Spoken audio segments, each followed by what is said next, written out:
જય મહાદેવર, જય ભોલેનાથ. જૂનામાં જૂની વાત છે ભાઈ, જૂની વર્ષો પહેલાંની. એટલે 50 વર્ષ પહેલાંની વાત હોય એટલે અડધો હોય કે પોણો હોય જો ગણાય ભાઈ. હીરાની જમાનો એ વખતમાં દરી આમ હીરાનું બહાર પડેલું ને કોક કુંભાર ભાઈઓ ને અમુક ગામમાં 2-5 ભાઈઓ એવા દેખાય કે હીરા ગહીને આવ્યા. હવે એ વખતમાં દેહમાં કોઈને કાંઈ હતું જ નહીં, ખાવા ધાન કાંઈ મળે નહીં. રાતી દાળના રોટલા અમે ખાધેલા બાપા એ સમયમાં. અને એક જોડ લુગડા હોય તો આખું કુટુંબ એ લુગડા પહેરીને ગામતરા કરતા સોણીને જબો, બીજું કાંઈ નહીં. લુગડાની ફેરી કેવી, કાંઈ ધંધા પાણી હોય નહીં, શું કરે બાપા. પછી એ વખતમાં હીરાની બધી ધીમે ધીમે બધા ભાઈઓ હીરા સુરતમાં આવવા મળ્યા. અને હું એ સમયમાં હીરા એક આવ્યો તો કીધાણા મોટા ભાઈ તારે અહીંયા આવવું નહોતું, અહીંયા બંદી હાલે છે અને દેહમાં સારો હતો, દેહમાં કાંઈક એકાદા 2 ભાઈઓને રહેવું પડે, કામ હોય થોડું ઘણું, ખેતી છે એમ તે. મેં કીધું મારે ખેતી હવે કરવી નથી, મારે હીરા કમાવા છે. ખીદાણા મને મોટા ભાઈ, ખીદાણા ભલે ખીદાણા બીજું. હા, પછી મારા મામા હતા, એણે કીધું ભાઈ હવે ભાણિયો આવ્યો છે, ભલે આવ્યો ખીદામાં, તું કાંઈ વાંધો નહીં, ભલે આવ્યો. આપણે શીખવાડી દેવું એને, શેઠને પૂછી જોઉં. શેઠને પૂછ્યું તો એ કે વાંધો નહીં, તમારી જવાબદારી ભાઈ, શીખવાડી દે, મારે ક્યાં વાંધો છે ભાઈ. તારે શીખવાડો, મારે તો શીખવાડો નથી, નુકસાની ન થાય, ધ્યાન રાખવું ભાઈ. સારું. મને 15 દી અઠવાડિયું 10 દી ચાલ્યું ફેર શીખવાડી, ચાલ્યું મેઘતાનું ઉછકતાનું શીખવાડ્યું મને. અઠવાડિયે 10 દીનું સાઈલ મને આવડી ગઈ, 8 સાઈલ. ઉતરતી સાઈલના, સામેની સાઈલના, પહેલી સાઈલને એ બધી સાઈલું શીખવાડી દીધી મને, 8 સાઈલ. દેશી કટોરા, દેશી ઘંટી ભાઈ, ગોળ, સેમી વેમી કાંઈ હતું નહીં એ વખતમાં. અને 3 મહિને હીરા શીખી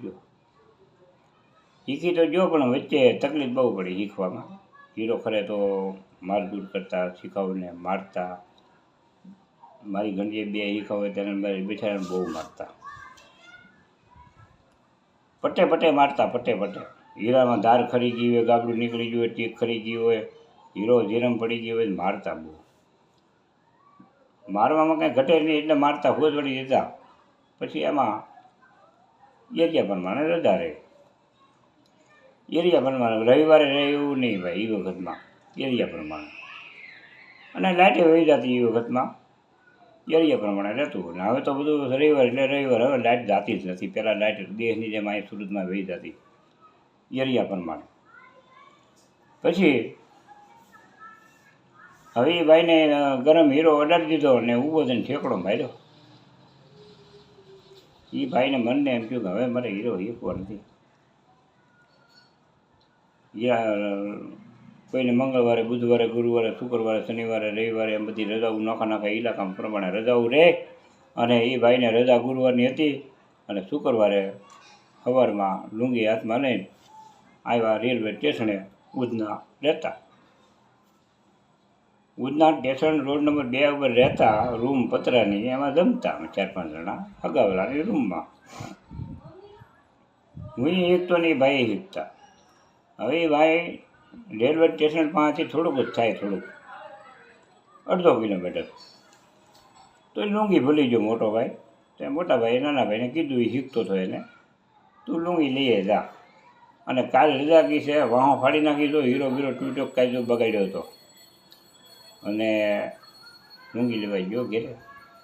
લુંગી લઈને તો વી આવ્યો અને ગાડી આવી ગઈ. એ ગાડીમાં સીડ્યો કર્યો અને ભાઈ બેઠા એ ડબ્બામાં નહીં, ગમે એ ડબ્બામાં ચડી ગયો. અમદાવાદ ગાડી જાય. હવે એ ઉતર્યો નહીં, સુરતના સ્ટેશનમાં ઉતર્યો નહીં. પછી અમદાવાદ ઉતરી ગયો. અમદાવાદથી મીડ્યો હાલવા જ મીડ્યો. પછી પૈસા કોઈની પાસે માગતો જાય, ખાવાનું માગતો જાય, એમ કરતાં 15 દિવસ પહોંચ્યો દેહમાં.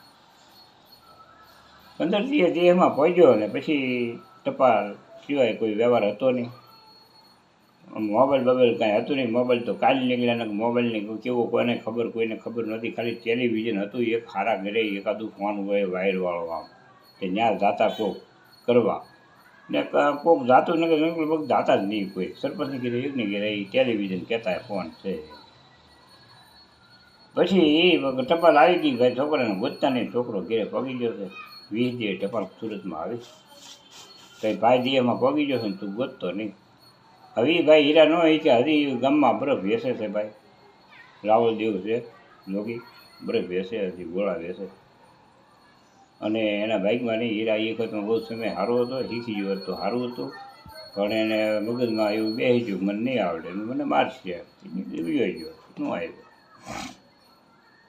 પછી આપણે ઘંટીએ બેઠા હોય ને બધાએ અગાવાળા ઇલાકા પ્રમાણે રજા રહે એટલે સંબંધી કોઈ આવે ભાઈ આવે ઓળખીતો કોઈક આવે ભાઈબંધ આવે ભાઈબંધ આવે મિત્રો આવે એકબીજાને ભાવ એટલે કાંઈ ઘટે નહીં ભાવમાં આવો ભાવ એ આવે એટલે 2-4 જણા આવે ગારો ફલાણા કારખાને જવું છે. એ તો હવે બધા લોક મારી દઈને પિંજરામાં પૂરી દઈને વોચમેન બે કાંઈ એવું પહેલાં કાંઈ હતું જ નહીં બાપા. વોચમેન આવે એટલે 2-4 જણા આવ્યા હોય તો ફરતા પાટલા અમે કાઢીને નેટથી આપીએ પાટલો બે બીજા 2-4 પાટલા લઈ આવી. પાટલામાંથી બેહાડતા મહેમાનને હગાવાલા ભાઈ એ બધો ભાવ. ચા પીતા તો ચા મંગાવી એ બધા ચા બી બિસ્ટોલ માવા પાન જે ખાતા હોય સન્માન કરી ભાઈ ફૂલ. માણાનો એટલો બધો પ્રેમ ભાવના બહુ એટલે બહુ એમાં કાંઈ ઘટે નહીં. પછી એક દિન સમીએ એક ભાઈએ 2 ઘંટી મેકી હીરાની. પછી એને ટપાલ લખ્યો દેહમાં કે બાપા 2 ઘંટી મેકી છે હીરાની ઘરની આપણે અને એક મોટર લીધી એમ કીધું. અને દાદા તો ખુશ થઈ ગયા. ટપાલ વસાવી કીધું શું મારા છોકરા ભાઈ મોટર લીધી એ સુરતમાં. ભાઈ એ કે કાંઈ નહીં હવે આપણે ખેતી વેતીનું કામ ઉકલે ને એટલે આપણે જવું છે સુરત. છોકરાએ મોટર લીધી છે આપણે આખા સુરતમાં ફેરવ્યું છે અને ધામમાં આડાવાળા નજીકના ધામ છે ત્યાં લઈ જાય આપણને. અને બાબો તો ખુશ થઈ ગયા દાદા. પછી ચૈત્ર વૈશાખ મહિનામાં કામ ન હોય ખાલી ખેડવાનું કામ હોય. દાદા કે હાલી હું હવે આંટો મારવા જાઉં સુરત. છોકરાએ મોટર લીધી છે જાય સુરત. આવ્યા દાદા ને નાની એવી રૂમ ભાઈ 2 ખાટલા રેવડી એ વખતમાં અને 150-200-250 રૂપિયા ભાડું. કાંઈ એથી વધારે ભાડું નહીં અને 1000-1500 ડિપોઝિટ. આ સિસ્ટમ. તે દાદા તો આવ્યા ને આવીને પછી બતાવે છે દાદાને હોય ને બતાવે છે મોટર લીધી છે છોકરાને આપણે શું ઉતારે છે. પછી તો સવારે ચા પાણી પીધાને આવ્યા ધોયા નાસ્તો કર્યા. પછી બાપાને કીધું બાપા હાલો હવે કારખાને જવું છે. બાપાને એમ કે મારો દીકરાએ મોટર લીધી મને મોટરમાં બેહારીને લઈ જાય. એ તો ભાઈ હાલીને ગયા કારખાને અને 2 ઘંટી હાલે ઘરની. પછી દાદાને એમ થયું આ છોકરાએ મોટર લીધી એમ કહે છે તો પછી આ મોટર છે ક્યાં. છોકરાએ કંઈ વાત કરી નહીં મને. પછી દાદાએ પૂછ્યું કે બેટા ત્યાં મોટર લીધી ક્યાં છે મને બતાવી દે.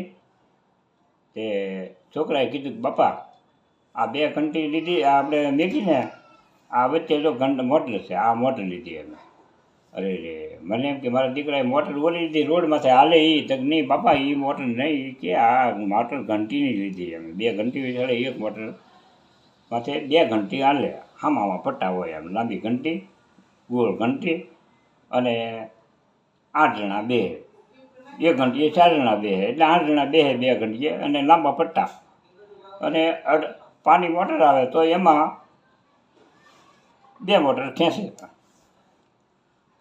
અને દાદાને કીધું કે ભાઈ મોટર દાદા બાપુ મેં આ લીધી છે તમે જે સમજો એ મોટર નથી લીધી આપણે બાઇકમાં છે તો એ થાય એમ. પછી દાદા ગયા બાથરૂમ ત્યાં પગે લઈ ગયા. પગલાં હોય ને ભાઈ ધોળા.